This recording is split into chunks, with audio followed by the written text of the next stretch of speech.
চিঠি পাঠাতেন, তিনি লিখতেন সালাম, মানে শান্তি, শুরুতেই শান্তি। কাদের প্রতি? আলা মানিত্তাবা আল হুদা, যারা হেদায়েতকে অনুসরণ করে।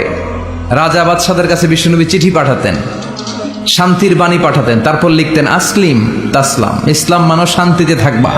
কিন্তু এই ইসলামের কথাকে, এই শান্তির বাণীকে অনেকে সহ্য হয় না, আছে না নাই? এদেশেও এরকম উল্লুক্কা পাঠা আছে না নাই? এরা ইসলামের প্রচার আর প্রসারকে নাম দিয়েছে মোল্লাতন্ত্র।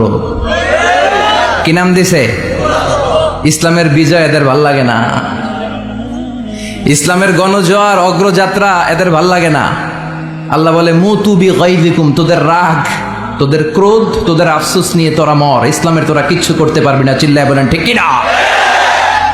জগৎ বিখ্যাত মুহাদ্দিস আহমদ শফিকে গালি দেয়, ইসলামের নাম দিয়েছে মোল্লাতন্ত্র। এই মোল্লা না থাকলে তোর কানে আজান দেওয়ার কেউ ছিল না, এই মোল্লারা না থাকলে তোর বাবা মার বিয়ে পড়িয়ে তোকে হালাল পন্থায় দুনিয়াতে আনার কেউ ছিল না, এই মোল্লারা না থাকলে জানাজাটা দেওয়ারও তোর শেষকালে কেউ থাকবে না। চিল্লায় বলেন ঠিক কিনা? সে ইসলামপন্থীদের গালি দেয়, আহমদ শফির মতো এত বড় জগৎ বিখ্যাত মুহাদ্দিসকে গালি দেয়, কিন্তু বাংলার জমিনের তাওহীদ প্রিয় মুসলমান এদের কথায় কান দেয় না। বাংলার জমিনের লোকজন তাহাজ্জুদ পরে দোয়া করে, আল্লাহ ঘরে ঘরে আহমদ শফি দাও, ঘরে ঘরে মুফতি আমিনী দাও, ঘরে ঘরে দেশপ্রেমিক আল্লাহওয়ালা নবীওয়ালা কোরআনওয়ালা লোক দাও। চিল্লায় বলেন ঠিক কিনা? সংখ্যালঘুদেরকে নাকি মুসলমানরা অ্যাটাক করে, জীবনে শুনছেন?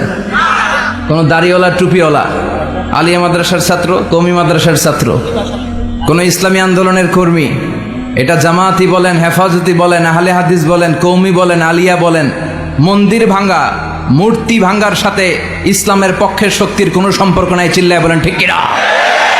ইসলামের পক্ষের শক্তি মন্দির পাহারা দেয়, তারা সাম্প্রদায়িক সম্প্রীতিতে বিশ্বাসী, কোনো দাঙ্গা হাঙ্গামা সন্ত্রাসবাদে ইসলাম বিশ্বাস করে না। চিল্লায় বলেন ঠিক কিনা?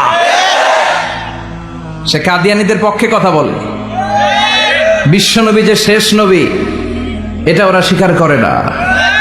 কাদিয়ানীরা, মির্জা গোলাম আহমদ কাদিয়ানী নাম শুনছেন না? পাঞ্জাবে তার জন্ম। এই বেয়াদবটা প্রথমে দাবি করেছে আমি শেষ নবী, এরপর সে দাবি করেছে আমি ইমাম মাহাদি, এরপর দাবি করেছে আমি ঈসা আলাইহিস সালাম।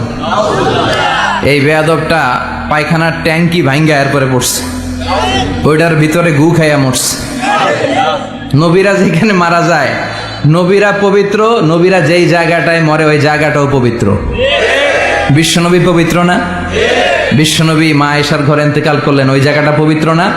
গোটা বিশ্বের নবী প্রেমিক লোকেরা বিশ্বনবীর সালাম দিতে যায়, মসজিদে নববীতে সালাত করতে যায়। চিল্লা এখন ঠিক কিনা? নবীরাও পবিত্র, নবীরা যেই জায়গায় মরে এরাও পবিত্র।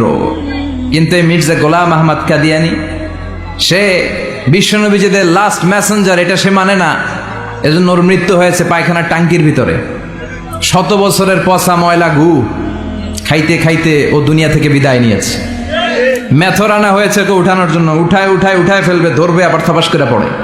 আল্লাহকে জনমের গু খা।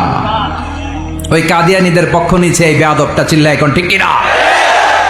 কাদিয়ানীরা এদেশের জনগণ, এদেশেই থাকবে, তবে ওরা ওদের পরিচয় আইডেন্টি ক্রাইসিস নিয়ে থাকতে পারবে না। ওরা হয় বিশ্বনবীকে শেষ নবী হিসেবে মেনে মুসলমান হিসেবে থাকবে, আর বিশ্বনবীকে যদি লাস্ট মেসেঞ্জার হিসেবে না মানে ওরা কোন ধর্মের লোক সেটাও প্রকাশ করে দিতে হবে। চিল্লায় বলেন ঠিক কিনা? আপনার ইসলাম সহ্য হয় না, আপনার আলেম ওলামা সহ্য হয় না, আপনার কাদিয়ানীদেরকে সহ্য হয়, এটাই প্রমাণ করে আপনি কাদিয়ানীদের দালাল। এই বাংলার জমিন এটা ইসলাম প্রিয়দের জমিন, যে জমিনে আল্লাহু আকবার ধ্বনির সাথে সূর্য উঠে যায়, আল্লাহু আকবার ধ্বনির সাথে সূর্য ডুবে যায়, সে দেশে আর কিছু থাকবে না থাক ইসলাম থাকবেই, আর কিছু থাকবে না থাক কোরআন থাকবেই। এদেরকে প্রশ্রয় দিলে এরা বলে মসজিদ বন্ধ করো, মাদ্রাসা বন্ধ করো, কয়দিন পরে বলবে আজান বন্ধ করো, এরপরে আবদার তুলবে দাড়ি রাখা বন্ধ করো, তারপরে বলবে মুসলমানদের নাম রাখা বন্ধ করে দাও। এজন্য এই আবদার শুনতে মুসলমানরা রাজি নয়। চিল্লায় বলেন ঠিক কিনা? সূর্যরে ভেটকি মারলে সূর্যের কিছু হয়? কথা কন। সূর্যের আপনি ভেটকি মারছেন, আপনার ভেটকি আপনার মুখে। এজন্য ইসলামের আলোকে ওরা নিভিয়ে দিতে চায়। আল্লাহ বলে কিয়ামত পর্যন্ত ইসলামের বিজয়কে আমি আল্লাহ সমুন্নত রাখবো। চিল্লায় বলেন ঠিক কিনা? বাংলাদেশে একটা কথা কয়, নিন্দে পাখি পিন্দে, কথা বলেন। তসলিমা নাসরিন নারীদের নিয়ে বই লিখছে, নারীদের কোনো দেশ নেই। এরপরে বোরকার বিরুদ্ধে কথা লিখছে, শেষ পর্যন্ত সে বাংলাদেশে থাকতে পারে নাই। ওরে যখন ইন্ডিয়াতে লুকিয়ে নেওয়া হয়, ওর গায়ে বোরকা পরিয়ে নেওয়া লেগেছিল। চিল্লায় বলেন ঠিক কিনা? আমরা এদের হেদায়েতের দোয়া করি, আমরা প্রত্যেকের জন্য হেদায়েতের দোয়া করি প্রথমে। আর যদি হেদায়েত নসিবে না থাকে, কারুন, সাদ্দাত, নমরুদ আর ফেরাউনের যে দশা হয়েছে, বাংলার জমিনের ইসলাম বিরোধী এই বেহায়াদের ওই দশা আল্লাহ তুমি করে দাও। ইসলাম হচ্ছে শান্তির ধর্ম। আমরা সবসময় সাম্প্রদায়িক সম্প্রীতি, ভালোবাসা এটাতে বিশ্বাসী। হিন্দুরা ঢোল বাজায়, আমরা কিছু বলি না। আমরা তাফসীর মাহফিল করি, ওদের যারা ভদ্র তারাও কিছু বলে না, ঠিক কিনা? এই ইসলাম বিরোধীরা এরাই হিন্দু মুসলমানদের মধ্যে যে সম্প্রীতি, এটাকে নষ্ট করতে চায়। কিছুদিন পর পর এরকম কিছু আবাল আর উল্লুক্কা পাঠার আগমন ঘটে। তোর মতো বেয়াদবের কথা শোনার জন্য বাংলাদেশ বসে নাই। আল্লাহ এগুলোর হেদায়েত দাও, হেদায়েত নাসিবে না থাকলে হালাক করে দাও। সব সময় আমাদেরকে তুমি ইসলামের পক্ষে থাকার তৌফিক দান করো। আমরা যেন শান্তির ধর্মের ইমেজকে গোটা বিশ্বব্যাপী ছড়ায় দিতে পারি, তুমি তৌফিক দাও।